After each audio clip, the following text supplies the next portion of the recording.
Topic is the valuation of long-term securities.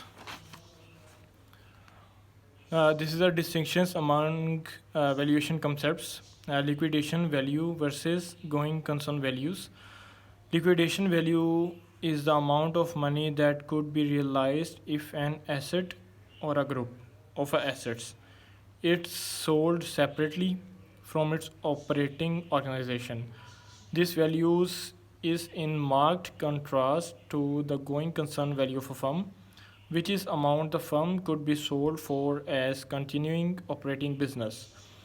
These two values are rarely equal, and sometimes a company is actually worth more dead than alive.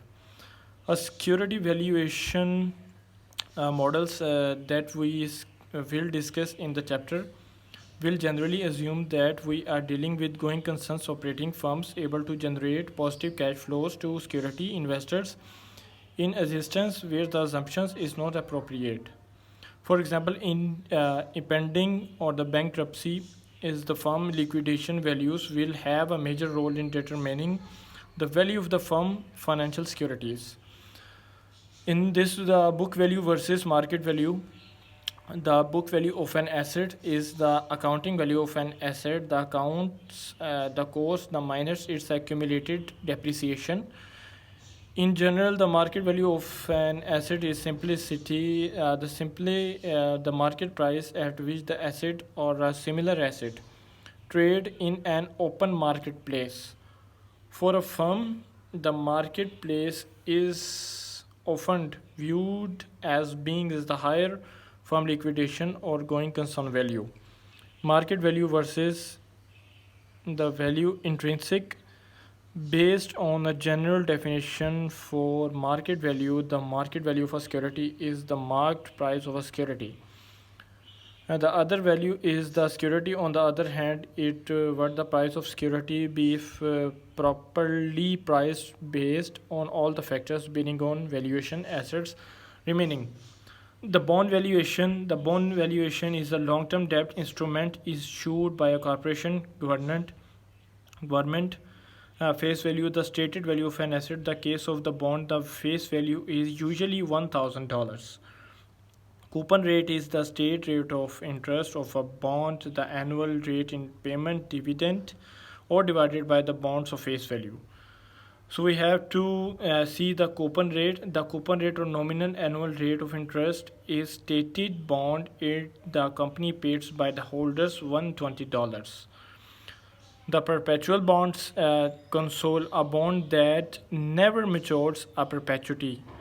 A bond that never matures a perpetuity in the form of a bond. The present value of a perpetual bond would simply be equal in the capitalized the value of an infinite stream of interest payments. If a bond promises a fixed annual payments of I and forever, its present intrinsic value at the investor required rate of return for its debts issues. The first and easiest place to start determining the value of bonds is the unique classes of bonds that ever matures. So we have to see the next bonds with an infinite maturity, non-zero coupon bonds. If bonds has a finite maturity, then we must consider not only the interest stream but also a terminal or maturity values. Face value is valuing the bond, the valuation equation for such a bond that pays interest at the end of year. This is the formula of maturity bond or infinity.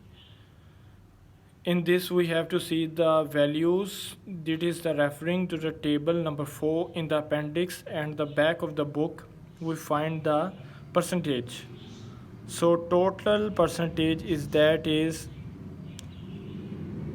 $893.44. So in this case, the present value of bond in the excuses of its $1,000 per value because the required rate of return is less than the coupon rate.